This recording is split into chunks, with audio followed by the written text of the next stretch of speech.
Alexandre Bergamini, bonjour. Bonjour. Et merci d'avoir accepté notre invitation. Nous sommes à la médiathèque Émile Zola, qui est la médiathèque centrale du réseau des médiathèques de la métropole de Montpellier. Et dans le cadre de cette nuit de la lecture un peu spéciale, nous allons ensemble nous rencontrer autour de deux de vos ouvrages. Alors le premier s'intitule Le livre de Vivian 1980, Preuves et traces. Il est paru chez Mediapop et c'était en 2019. Le second, quant à lui, s'intitule Vague inquiétude et il est paru aux éditions Piquier en 2020. Alors vous êtes poète, vous êtes écrivain, vous êtes photographe.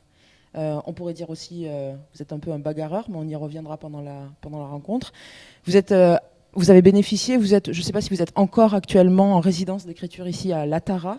Alors expliquez-nous d'abord ce que vous attendez d'une résidence et ce qu'elle vous permet, cette résidence. Là, j'ai été recueilli comme un chien abandonné. Donc, euh, je viens de la région de la vallée de la Roya, où j'habitais depuis un an. La vallée de la Roya qui a été dévastée par la tempête Alex début octobre. Mm. Donc, mon village n'a pas été directement touché, mais ma maison, oui, elle a été infiltrée par les eaux. Du coup, et puis, il n'y a pas d'eau potable pendant un certain temps, la route détruite, les ponts détruits et la vallée totalement dévastée. Donc, j'ai perdu le lieu où j'écrivais et il a fallu que je trouve une situation d'urgence. Et M. Régis Penalva a tout de suite réagi, a proposé la résidence Latara. Et j'ai réfléchi à peu près 5 secondes et j'ai dit oui pour venir ici 2 mois et travailler et continuer le projet sur lequel j'étais en train de travailler, qui est un projet japonais. Mm. Je suis en préparation, en macération. Donc les résidences servent au moment où les écrivains sont en train d'écrire ou à macérer ou à architecturer leur texte ou à écrire, à être dans l'écriture même ou à le lire, à le finir, à le corriger. Là, moi, je suis dans une période de macération, de tempête, de doute et de vertige. Et le doute et le vertige font totalement partie de la littérature. C'est-à-dire que je pense que quand on est dans un rapport d'écriture et pas de fabrication de livres, mais quand on est dans un rapport d'écriture, on est dans une tension électrique entre une certaine obsession d'un texte qui pourrait éventuellement arriver et dans lequel on va s'engouffrer comme dans un tunnel en essayant d'y voir un peu plus clair chaque jour, et puis aussi d'un immense doute, d'une tension vertigineuse de pourquoi écrire aujourd'hui des livres qui finalement sont relativement peu lus, dans un monde qui est un monde d'écran. Pourquoi continuer à faire une chose très, très ancestrale, très ancienne, de script, tout seul, dans sa grotte, à gratter et à se gratter. Donc c'est ce rapport de tension qui, d'après moi, crée une sorte d'électricité qui pourrait être éventuellement de l'ordre de la littérature. Pour en revenir aux deux ouvrages autour desquels nous sommes réunis aujourd'hui, alors le livre de Vivian arrive dans votre bibliographie en 2019 et votre première publication remonte, elle, à 1999. Il s'agissait de Fragments d'une ruine, un recueil de poésie qui était paru aux éditions de l'Alphabet. Le livre de Vivian, donc 1962-1980, Preuves et traces, j'allais dire, s'attaque frontalement au suicide de votre frère Vivian, survenu en 1980 alors qu'il avait seulement 18 ans. 20 ans, c'est le temps dont vous aviez besoin c'est la bagarre dont vous venez de parler là. Elle a duré pendant 20 ans. J'imagine que vos œuvres précédentes étaient survolées par cette ombre, celle de votre frère. Mais finalement, qu'est-ce qui a joué ce rôle de déclic, de déclencheur à l'écriture de ce texte? Alors en fait, mon premier texte, Fragment d'une ruine, et qui est devenu Autopsie du sauvage, donc Fragment d'une ruine qui est préfacé par Charles Juliet, et parle directement du suicide de mon frère. Donc c'est le début, c'est la source de mon écriture, et c'est la source de la fracture qui a fait que j'ai quitté le monde pour pouvoir écrire. Étrangement, un ami, quand j'avais fait paraître Autopsie du sauvage, donc qui sont vraiment trois textes, dont un est vraiment directement sur le suicide de mon frère, m'avait dit ah, enfin tu vas pouvoir tourner la page. Et je lui ai immédiatement, naturellement et spontanément répondu non, ça commence. Ça commence tout juste. La figure, la présence fantomatique de mon frère est dans tous mes livres, parfois d'une manière visible, parfois d'une manière juste spectrale. Parfois il est énoncé sans être nommé, il est là, il est présent continuellement.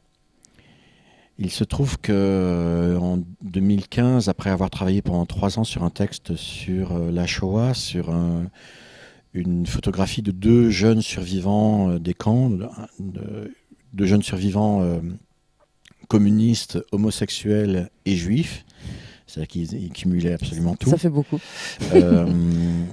J'ai travaillé pendant 3 ans sur ce texte-là, et je pense que comme l'écriture a une conséquence directe sur ma vie, lorsque j'arrive à peu près à me poser des questions, des vraies questions, je ne trouve pas les réponses tout de suite.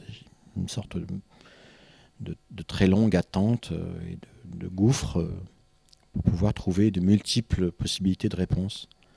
Et à la fin de l'écriture de ce livre-là, j'ai eu une période de désert total qui arrive généralement après chaque livre, mais qui là était beaucoup plus marqué par le fait de me demander pourquoi écrire finalement. Qu'est-ce que écrire, et qu'est-ce qu'écrire sur la disparition ou sur la survivance. Et je ne suis pas un romancier du tout, je suis un écrivain, donc je suis un auteur, donc j'ai pas beaucoup de livres à écrire dans ma vie. Tout ça n'est pas inépuisable comme chez un romancier. Un romancier peut se nourrir continuellement. C'est une sorte de machine d'énergie énorme. Hein. Balzac, c'est 370 romans. Moi, si j'arrive à une quinzaine de livres, ce sera très bien, quoi. Et je ne suis pas sûr d'y arriver. Donc, je fais plutôt partie des auteurs qui ont, que ce soit Jean Genet, Pasolini, que ce soit Julien Gracq, Albert Cossery, c'est des auteurs qui ont 10, 15 livres qui font leur œuvre. Donc, je prends le temps de macération, je prends le temps de choisir, et je prends le temps de voir ce qui se définit comme nécessaire et obligatoire, auquel je ne peux pas échapper. Je suis plutôt en proie à et en prise avec. Donc j'accepte d'être confronté à ça et de ne pas avoir le choix d'écrire autre chose que ce qui me cogne, ce qui vient me cogner. Je pourrais inventer d'autres livres. J'ai des livres merveilleux qui sont dans ma tête, mais que je n'aurai jamais le temps d'écrire. Donc c'est pour les autres, mais c'est pas pour moi. J'ai des choses importantes à faire pour moi-même. Et après cette zone de désert, quand on écrit sur la Shoah, c'est une sorte de trou noir, brûlant. C'est un gouffre, quoi. Il y a quelque chose. Plus on s'approche de cette sorte de labyrinthe humain totalement perdu, de désastre, je m'y suis brûlé. Donc j'avais besoin ensuite de me réparer, de revenir à la vie, et j'ai mis du temps à revenir à la vie, de revenir à l'écriture, et je suis revenu par un voyage au Japon, donc qui a remis du désir, simplement du désir de vivre. Et puis je suis revenu à la source de mon écriture, qui est la scène originelle de ma propre écriture, qui est le suicide de mon frère, précisément ce soir-là, où j'étais là, où j'ai assisté. Et on met beaucoup de temps dans la vie, la psyché humaine, et on met la plus grande peut-être complication et la plus grande expérience qu'on a de sa propre vie, c'est de faire face à ce que l'on est, à accepter simplement des choses qui sont tellement proches, tellement évidentes qu'on ne les voit pas. On est dans une sorte de... je pense tout le monde on a le nez sur notre propre vie, donc on ne voit pas grand-chose, et il y a une sorte de mise à distance avec l'écriture qui fait qu'à un moment donné, on peut avoir accès, on peut clarifier, nommer les choses. Mais tout ça prend énormément de temps, du temps humain. Et moi, ça m'a pris encore 20 ans d'écriture pour pouvoir dire simplement que j'étais là à ce moment-là. C'est-à-dire, j'étais là au moment de sa mort. Et comme je ne veux pas écrire à la place des autres, je n'écris pas à la place des autres, je ne parle jamais à la place des autres, j'essaye juste d'être à ma place.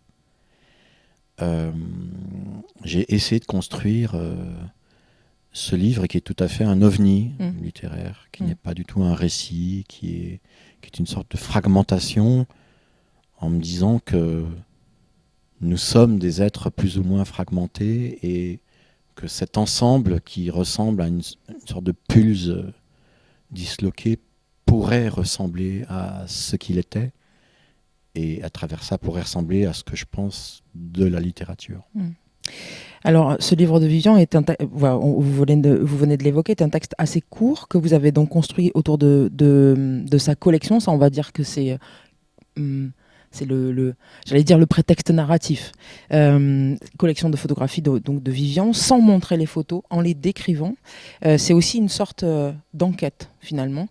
On reviendra sur les différentes parties qui constituent le livre et les différents documents que vous avez utilisés pour le construire. Est-ce que vous partagez cette lecture autour du mot enquête, en fait ? Est-ce qu'il y avait une espèce de recherche ? Oui, moi j'ai raté ma vocation. Hein. J'aurais dû être Colombo, quoi.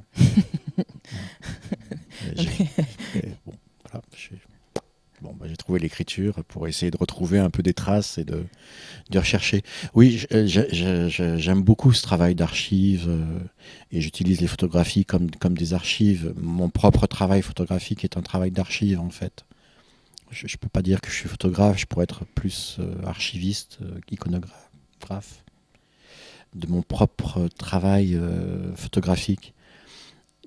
Et là, la base, c'était de me dire qu'est-ce qui reste de lui, qu'est-ce qui nous reste après 40 ans de vie, qu'est-ce qui reste des autres, de ceux qui ont disparu, qu'est-ce qui nous reste, des souvenirs, quelques objets éparpillés dans la maison, dans des placards, parfois utilisés, parfois totalement oubliés. Et puis il y avait une boîte avec 80 photographies et des photographies de lui, enfant, bébé, sur des peaux de faux ours en culotte, et puis le premier anniversaire, et puis les premières photomatons, et les premiers polaroïdes, les premières photographies couleur, et puis jusqu'à ses 18 ans, et puis bien sûr l'histoire s'arrête à 18 ans. Et d'ailleurs, à travers en fait ces 80 photographies, en fait, il y a presque l'histoire de la photographie avant le numérique. On y reviendra. C'est assez. Et moi, mon but, mon but, je sais pas si c'est mon but, mais j'ai l'impression qu'on n'a pas trop le choix dans notre vie de pouvoir faire une mise au point sur ce qu'on est. On doit arriver finalement à faire régulièrement une mise au point sur ce que l'on est et ce qu'on fait. Sinon, on est dans une sorte de flou total, quoi. Et là, c'est un travail de mise au point sur qu'est-ce que je vois de lui et le hors cadre, ce que je sais. Et là, dans ce travail de description photographique, c'était vraiment d'essayer d'arriver à une certaine objectivité qui est totalement illusoire. Tout à fait. Mais de dire qu'est-ce que je vois à travers cette photographie et qu'est-ce qui est hors cadre et qu'est-ce qui est visible à l'intérieur même de cette photographie. Qu'est-ce qu'on peut voir de lui. Pareil pour les objets qui sont utilisés ou les objets morts.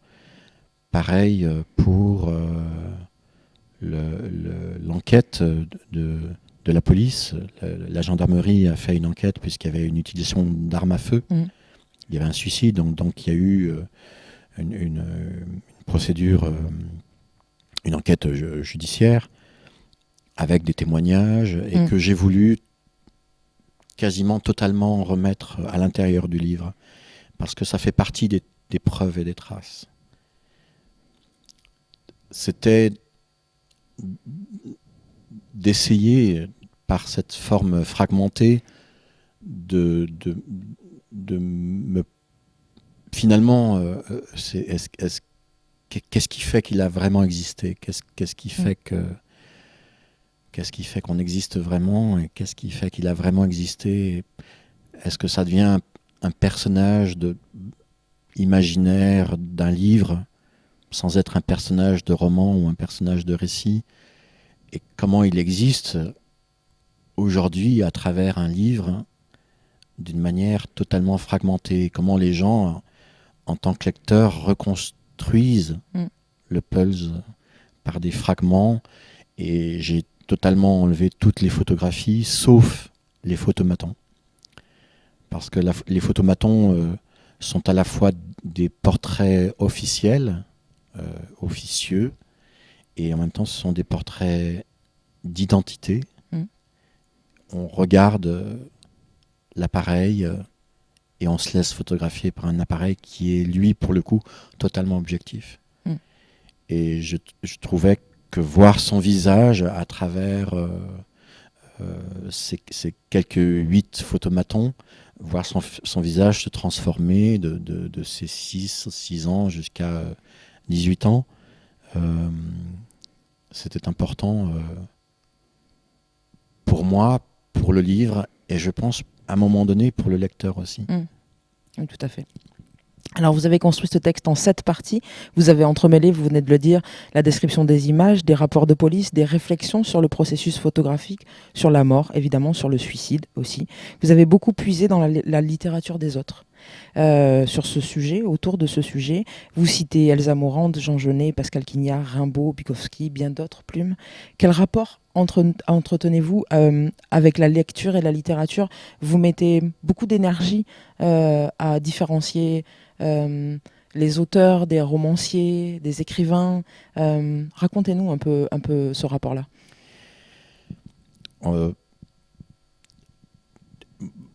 Au grand déplaisir de certains critiques et de certains lecteurs et sans doute de mon père aussi, je ne suis pas un génie. Je suis un petit écrivain, un petit ruisseau dans la montagne, un ruisseau assez sauvage, mais qui est relié aux autres par la littérature, donc par d'autres ruisseaux, d'autres rivières qui alimentent un immense océan qui s'appelle la littérature. Il y a des fleuves, Quignard, Tolstoï, Dostoïevski, Conrad, Pessoa.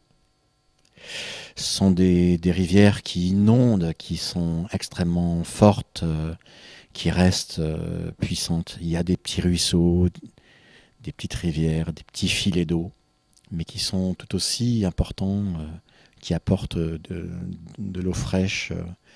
Donc je ne suis pas, malheureusement, comme les auteurs à succès, qui sont directement en lien avec Dieu, et Dieu leur accorde le don et le génie, et eux ont la grâce de nous accorder leur faveur. Non, je suis en lien avec la littérature. J'ai une famille littéraire, que ce soit Pessoa, c'est mon compagnon régulier. C'est celui qui me replace, qui me recadre dans le droit de chemin de la littérature. Dès que je commence à me prendre pour quelqu'un d'autre, je lis Pessoa, puis hop, ça me recadre là où je dois être. Et j'aime les livres, en tant que lecteur, j'aime les livres qui me renvoient à d'autres livres.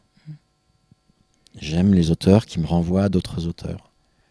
Je trouve qu'on a aujourd'hui des auteurs à succès où, à la fin du livre, ils ne renvoient à rien. C'est le désert. Ils renvoient au désert. C'est-à-dire qu'on doit acheter un livre, c'est le leur, et ça s'arrête là. Or, c'est de l'antilittérature. Un livre doit pouvoir ouvrir sur une multitude de possibilités de lecture. Et je suis reconnaissant à Bukowski, à Jean Genet, à Elsa Morente, à Pessoa, à Artaud, à Kafka, à Tchekhov.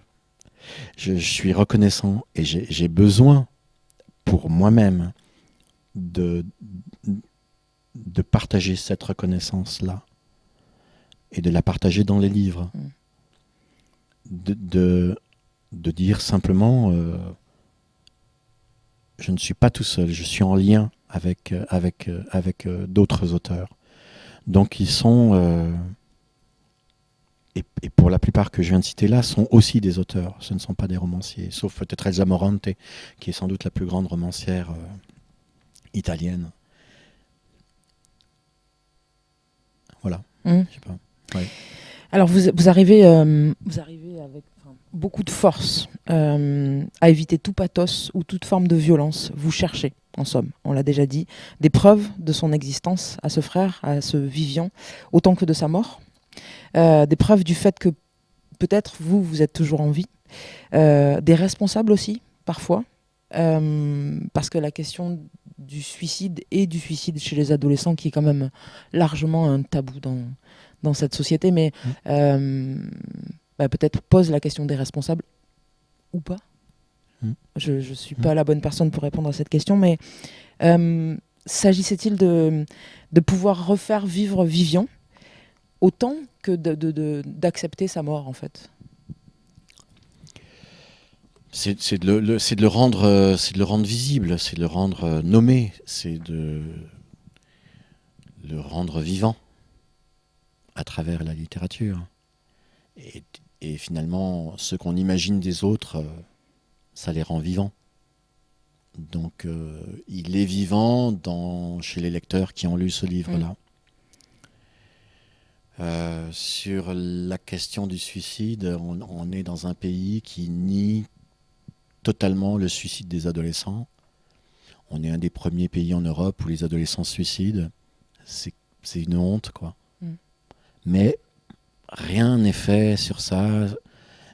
On n'y va pas, quoi. Et ce livre a quelque chose de brûlant là-dedans, parce qu'on se dit, ouais, oh là là, il serait mort d'un accident de voiture, ça nous arrangerait, quoi.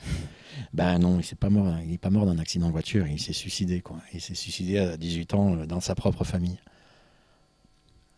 En présence de sa propre famille. Donc ça dit quelque chose, pas seulement de cette famille, ça dit quelque chose de cette société et de la place des adolescents dans cette société. Qui tue qui dans un suicide? Qui est sacrifié dans un suicide? Qui sacrifie qui? On peut se réfugier sur des questions médicales, les questions médicales résolvent pas tout. Il y a des problèmes de société profonds dans cette civilisation. Quelle est la place des adolescents? Donc oui, moi je suis plutôt tout le temps en incertitude, donc je pose plutôt plus de questions que je n'ai de réponses. Mais le suicide renvoie à une multitude de questions. Un accident de voiture, on arrive relativement à savoir qui est responsable de quoi. Qui tue qui dans le suicide?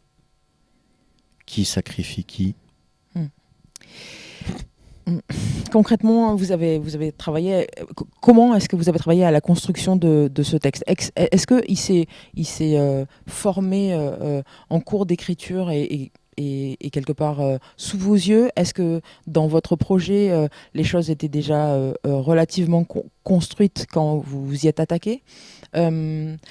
Et est-ce que, alors, j'imagine que c'est compliqué d'écrire sur quelque chose d'aussi intime et peut-être aussi douloureux, et que vous aviez peur de verser dans certaines choses. Donc la question, elle est double. Est-ce que vous diriez que vous êtes imposé des contraintes fortes pour ne pas déborder, pour ne pas dévier, avec l'histoire de cette description d'image en fait qui prend beaucoup de place? Et quels sont les éléments principaux qui vous faisaient le plus peur avec l'écriture de ce texte? J'essaye de respecter les vivants aussi. Donc c'est toujours un peu compliqué parce que c'est quand même à travers un prisme qui est celui de la littérature. Donc je m'interdis, je me suis interdit de montrer les photos parce qu'il y avait les autres et que je n'ai pas non plus envie de demander la permission à qui que ce soit d'écrire ce que j'ai à écrire. Donc moi-même, je m'impose des règles en me disant, voilà, si je dois demander la permission, je n'ai pas envie de demander la permission, donc j'enlève cette possibilité-là. Et puis des choses qui me semblent de toute façon essentielles et fondamentales au texte, comme l'enquête policière. Parce que c'est un document qui est factuel. C'est peut-être d'ailleurs le seul document qui est totalement Tout factuel. À fait. C'est pour ça qu'il ressort si fort. Et après, sur la construction, c'est un ovni, donc je laisse... c'est plutôt une maturation du texte. Le texte est fini quand j'ai plus rien à y faire. Donc moi, personne ne me demande quoi que ce soit. Il n'y a aucun éditeur qui attend quoi que ce soit de moi. Et je prends le temps de faire ce que j'ai à faire dans ma vie. C'est un luxe et ça me permet de ruminer comme un âne dans ma montagne. Donc tout va très bien. Je travaille pas pour l'industrie du livre, je travaille pour personne, je travaille pour moi-même. Donc je propose le livre lorsque j'ai l'impression qu'il est prêt. Et ça peut prendre 1 an, 2 ans, 5 ans. Il y a une sorte de construction autour de ce livre-là, avec des fragmentations, avec la description, avec les photos, avec une liste des objets. Ça ressemble à rien. Et j'aime quand ça ressemble à rien. J'aime le chantier. Je n'aime pas les livres qui ressemblent à des petits objets bien ficelés, avec un début, un milieu, une fin. Je m'ennuie. Un livre construit comme ça, au bout de 20 pages, je m'endors, quoi. J'aime les livres de Pascal Quignard, j'aime les dernières 20 années de son écriture, Le Dernier Royaume, parce que ça ressemble tellement à rien de la littérature contemporaine, moderne, qui ressemble au cinéma. Et c'est une telle mine de littérature, quoi. C'est un tel trésor de littérature, un renouvellement d'une littérature archaïque, ancienne, moyenâgeuse, que pour moi, ça ressemble à la littérature. Donc, modestement, je suis dans cette dans cette veine-là, avec ce livre-là, en tout cas. Voilà. Avec Vague Inquiétude, j'avais besoin un peu plus de construire un récit. Alors de ces images, justement, diriez-vous que vous les avez décrites ou que vous les avez traduites ? La vérité, finalement, ne vous intéresse que très peu. Oui, elle est totalement illusoire, la vérité. Même pour moi-même. Je sais qu'en pouvant décrire une photographie, en étant à peu près sûr de décrire ce que je vois, le lendemain, je vois autre chose. Et puis en l'écrivant, quelques mois passent et je me dis, finalement, c'est pas du tout ça qui est dans cette photographie. Donc, je travaille contre moi-même. Je me fais absolument pas confiance. Je travaille contre moi-même et pour moi-même. Et cette manière de me remettre en question, j'ai l'impression que ça remet en question la possibilité même de la littérature, de comment on décrit les choses, qu'est-ce qu'on voit, est-ce qu'on traduit, est-ce qu'on décrit, et qu'est-ce qu'on décrit quand on décrit quelque chose. Qu'est-ce qu'on photographie quand on photographie? Est-ce que c'est son propre regard qu'on photographie ou est-ce que c'est la personne qu'on photographie? Et les photographies de mon frère disent autant de la personne qui les a photographiées que de lui. Certaines photographies floues disent autant des gens qui l'ont photographié que de lui ou que de la situation dans laquelle il se regardait. Et voilà, donc c'est pas un précis et c'est pas un essai sur la photographie. C'est vraiment une approche sur comment vivre et comment arriver à faire une mise au point sur soi-même et sur les autres. On est tout le temps continuellement en train de faire des mises au point. Là, mon regard s'échappe et je fais une mise au point sur les marches et puis je reviens vers vous, puis ma mise au point se fait à nouveau sur vous. Mais je vois en même temps un ensemble des choses qui font partie de notre rencontre. Donc on est continuellement en train de faire une mise au point et c'est très compliqué de faire des mises au point avec une personne. On n'y arrive quasiment jamais. Les autres nous échappent tout le temps, continuellement, et parfois nos plus proches. Et lui, qui a été notre plus proche, nous a totalement échappé. Et c'est un peu ça. Je crois qu'on a une vie secrète, profonde, intime, souterraine, qui échappe totalement aux autres et à nos plus proches. Les gens pensent nous connaître, ils connaissent que le haut de l'iceberg. C'est ça. Est-ce qu'aujourd'hui, vous savez dire ce que l'écriture de ce texte a changé ou modifié, que ce soit d'abord dans votre écriture, parce qu'on est là pour parler de ça, mais peut-être aussi dans votre vie? Ça m'a permis d'accepter ma profonde mélancolie. J'étais un mélancolique frustré, un mélancolique nié, parce qu'en France, la mélancolie, c'est pas génial, et on dit, allez, vas-y, tourne la page, oh là là. Bon, c'est un peu lourd, quoi. Et en fait, le fait de l'écrire, de dire clairement, nettement les choses, ça fait plutôt de moi un mélancolique joyeux, en vrai. C'est-à-dire que ça a lâché la part triste de la mélancolie en me disant, ça fait partie totalement cette mélancolie-là fait partie totalement de ma vie. Mais ça va aussi avec la rencontre du Japon. Oui. Le Japon, c'est un endroit où les morts sont honorés tous les jours. Donc on est dans une sorte de rapport, on honore les morts très facilement.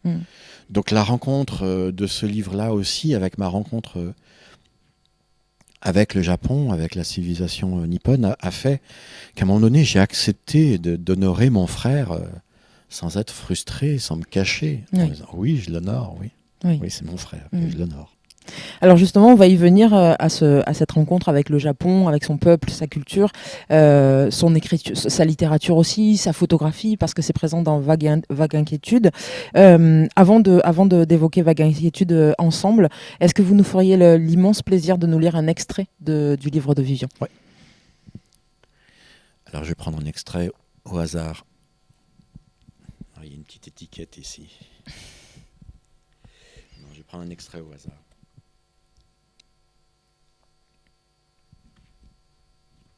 Peut-être sur les...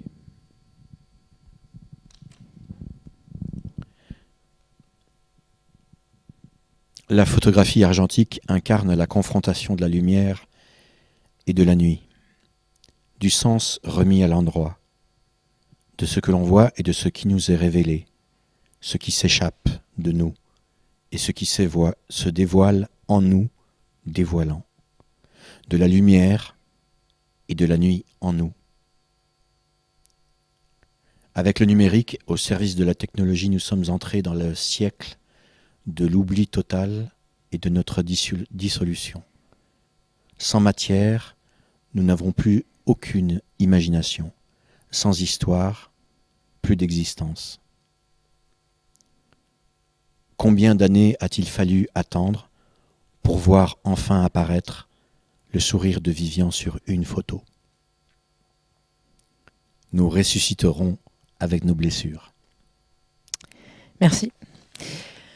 Alors justement, sur cet après-livre de Vivian, dans votre écriture, Alexandre, on en arrive à Vague Inquiétude, qui est le récit d'un voyage au Japon sur les traces de l'auteur Akutagawa, qui est lui-même obsédé par la question du suicide et, on va dire, de l'idiotie du réel, de l'absurdité du réel.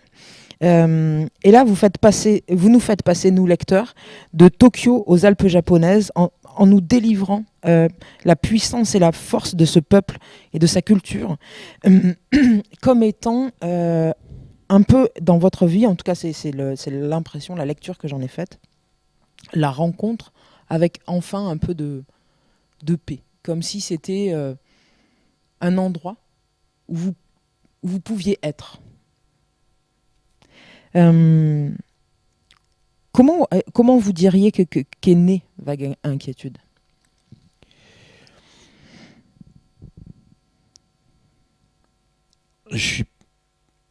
Moi, ma vie, elle est faite de plein d'accidents, plus ou moins heureux, et que j'accepte plus ou moins. Et j'ai fait un premier voyage au Japon, et c'était vraiment tout à fait accidentel. J'accompagnais un copain qui était steward, et pendant 3 jours, donc vraiment le pire des voyages, quoi. C'est pas un voyage, c'est rien, quoi.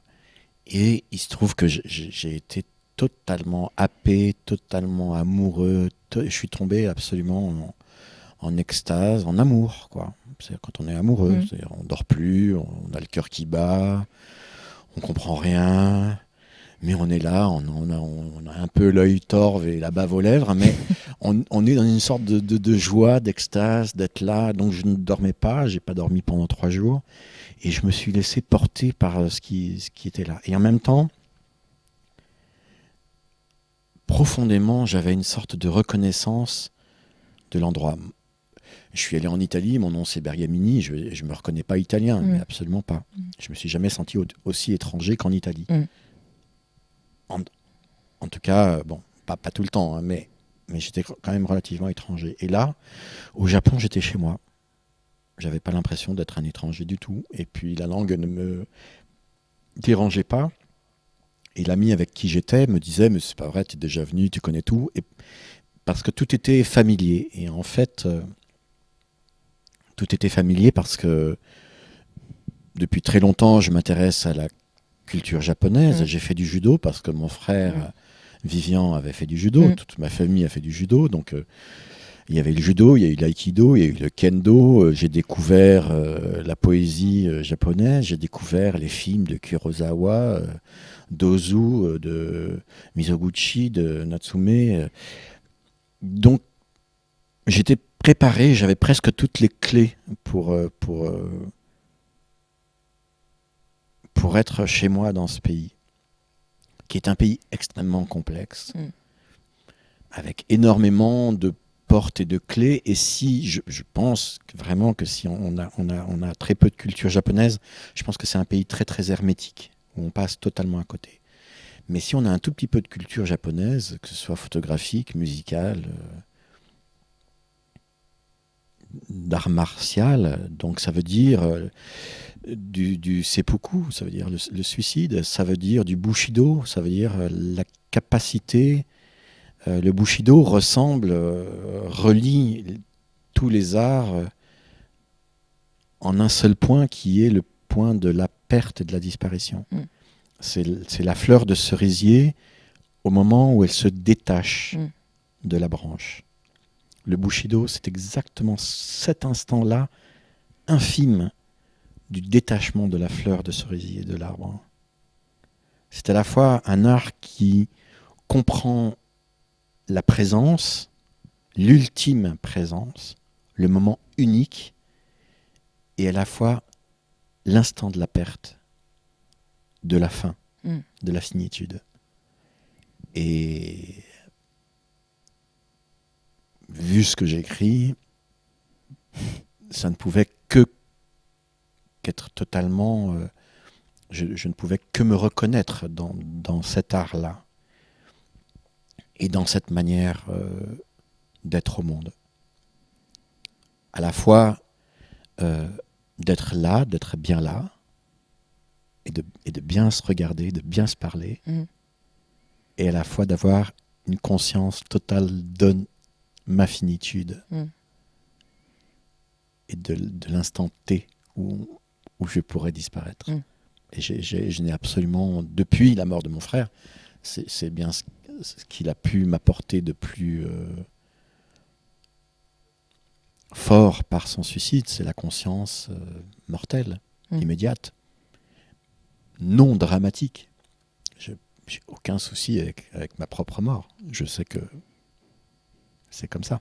Et on disparaît de cette manière-là. Et il ne restera pas grand-chose, à part quelques livres, et encore. Vu le monde actuel, comment le monde actuel traite les livres et les auteurs, il y a très peu de chances que quelques livres restent encore dans 50 ans. Mais cette conscience-là n'est pas une conscience... C'est à la fois une conscience tragique et à la fois une conscience totalement joyeuse de la présence. Considérer la perte en même temps que la présence libère totalement. Et les Japonais, à travers le bouddhisme, à travers le shintoïsme et à travers les premières cultures animistes, ont cette conscience-là.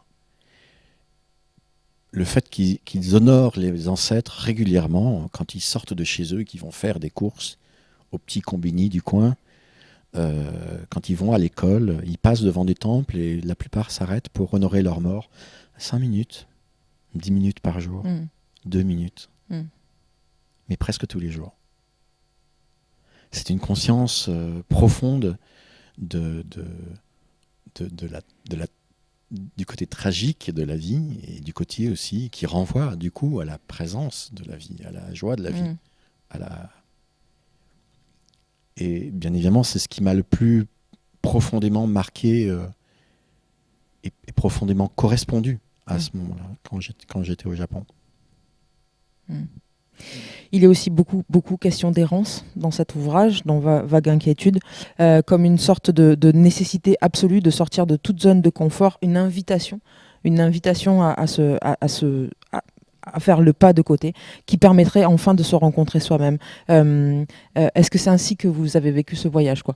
C'était nécessaire, brûlant, de tout lâcher pour s'engouffrer. Moi, je ne voyage pas. Je ne suis pas un écrivain voyageur et je ne considère pas les pays comme des endroits où je dois aller visiter quoi que ce soit. Je trouve qu'un bon documentaire sur Arte, c'est très bien. Les gens n'ont pas à voyager pour aller voir ailleurs, ce qu'ils peuvent voir sur Arte d'une manière mieux filmée qu'ils ne verront dans la réalité, sans les moustiques, sans les 40 degrés et sans les guides touristiques. Donc un bon documentaire remplace largement un mauvais voyage. En revanche, d'être présent ailleurs, d'être dans une sorte de perte de soi-même, dans une sorte d'errance de soi-même, oui, j'ai l'impression que le voyage sert à ça, de se perdre un peu, de se lâcher un peu la grappe, quoi. D'accepter de n'être pas grand-chose, voire rien, d'être juste un passant, un passeur, qui est juste là, présent, au moment où il est présent, pas plus, qui ne représente pas plus que ce qu'il est au moment où il est là. Et j'aime cette possibilité de me perdre et de n'être absolument rien. Ce que je suis en réalité, totalement. Sauf ici où on m'invite comme écrivain. Mais moi, dans ma propre vie, je ne me considère pas comme écrivain. Oui. Donc, il y a, à travers cette errance-là, un rapport aussi à la littérature, c'est-à-dire de ne pas raconter autre chose que ce qui se passe entre le voyage extérieur et le voyage intérieur. Et la rencontre entre les deux. Et c'est pas souvent qu'il y a une rencontre entre les deux. Souvent, les gens voyagent à quelque chose intérieurement et puis voient quelque chose d'extérieur et puis il n'y a pas forcément la rencontre. Oh non, mais moi, tu sais, j'ai fait ça, mais bon, moi, j'ai fait la Thaïlande. Mais ils n'ont pas vu grand-chose de la Thaïlande. Et on n'a pas à visiter les autres. On n'a pas à visiter. Qu'est-ce que c'est cette manière de visiter les gens ne sont pas des singes. Enfin, donc, par contre, d'être avec eux, de partager avec eux, d'être assis avec eux, à boire un café sur un bout de trottoir, à marcher avec eux, à partager une tarte aux prunes avec eux, c'est très bien, ça fait partie de la vie. Qu'ils soient à 10 000 km ou à 1 mètre, c'est exactement la même chose. Il n'y a pas besoin de faire 10 000 km pour aller rencontrer l'autre quand on n'est pas capable, quand on n'est pas foutu de rencontrer son propre voisin. Donc il s'agit d'une présence, d'arriver à rencontrer les gens qui sont juste autour de nous. Et puis si on arrive à les rencontrer quand ils sont à 10 000 km, c'est le même effet. C'est un rapport de présence. Et dans ce livre-là, particulièrement, j'avais vraiment besoin d'une manière très chirurgicale d'écrire sur ce qu'est la présence. Et ce qu'est la présence à soi-même, dans l'instant de la lumière, de la poussière, du vent, de la sensation, de ce qui se passe à la fois à l'intérieur de nous, dans notre corps, dans notre tête et dans l'environnement dans lequel on est avec les autres.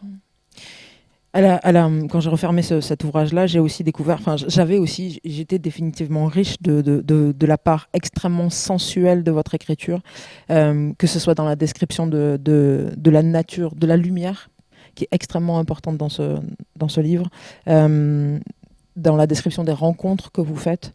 Tout passe par le corps, finalement, en fait. Et alors, je vais essayer de... parce que le temps passe et je vais essayer de condenser plusieurs questions, mais dans le corps et dans un espèce de point d'ancrage, comme si à l'intérieur de votre écriture, il y avait l'infiniment grand et l'infiniment petit, ou la rencontre est ô combien politique de ce qui est finalement à tout le monde et aussi si intime en fait. Est-ce que vous partagez cette lecture sur l'importance du physique, en fait, du sensuel? Nous sommes des corps politiques. C'est à la fois notre corps et à la fois notre corps appartient aux autres. Il appartient à la politique, aux politistes. Mais la chose à laquelle on peut le plus se référer d'une manière pas totalement illusoire, ce sont nos propres sensations. Pas les idées que l'on a de soi-même ou de sa propre vie, mais les sensations qui traversent notre corps. Comme ici, là, on est traversés tous les deux par le froid, par et on tient la discussion comme si on était sur un brise-glace. Et on tient la discussion en se disant putain, ça caille, ça gèle, mais on tient une sorte de tension dans la parole. Et notre parole est tenue aussi par le froid de cette salle-là. C'est le corps est... Il y a un livre que j'aime beaucoup qui est d'Hermann Hesse, qui est Narcisse et Goldmund. Deux êtres qui vont faire le même parcours d'une manière totalement différente. Un qui va se cloîtrer, qui va devenir un moine, et qui va faire un chemin spirituel, et l'autre qui est projeté dans la vie, malmené, brutalisé par la vie, mais qui va faire exactement le même chemin spirituel. Et ils vont se retrouver à la fin tous les deux. Et j'aime ce rapport-là. Moi, j'ai besoin de voir le monde par mes pieds. J'ai besoin de l'éprouver par mon corps. J'ai besoin d'être éprouvé par le monde. Je ne suis pas un acrobate, je ne suis pas un virtuose, je ne suis pas un intellectuel. Je suis un boxeur et j'aime être traversé par le monde. J'aime être éprouvé par le monde. C'est pas toujours agréable. Un voyage, c'est pas toujours agréable. Vaut mieux un documentaire sur Arte. On est dans son canapé, c'est bien plus agréable. Un voyage, il y a des moments où on est vraiment totalement dans des zones d'inconfort, mais qui nous traversent, qui nous imprègnent, qui nous rendent très présents au monde. Et moi, je comprends le monde à travers mon corps. Avant de vous laisser lire un extrait de Vague Inquiétude, je voulais revenir sur la fin du récit où arrivent ces drôles d'animaux qui, je crois, seront les prochains personnages à vous intéresser, si je ne me trompe pas. Je pense par exemple à la description de cette nuit passée sur une plage avec des pêcheurs, donc au Japon, qui se mettent à vous raconter l'existence du Nupepo, sorte de monstre dont la chair, si elle est mangée, procurerait la jeunesse éternelle. En quoi ces monstres issus de la culture japonaise vous ont autant fasciné et donné envie de vous y intéresser de plus près encore? C'est le rapport entre le monde très ancien, très moyenâgeux, très animiste, et puis le monde actuel. Et ici, on a oublié tout à fait ces figures-là. Elles sont devenues légendaires et elles disparaissent finalement très très rapidement. Là-bas, les fantômes, les morts-vivants, les monstres et les yokai sont extrêmement présents dans la vie courante de tous les jours. Et ça me fascinait parce que est-ce qu'on sait soi-même si on n'est pas une incarnation d'un ancien fantôme ou d'un ancien monstre?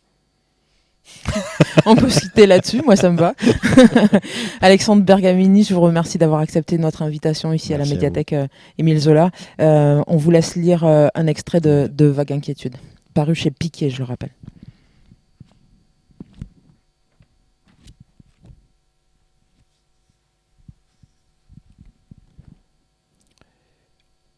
Le vieux confectionnait des bols avec du bois de cyprès tendre. Un bol par jour.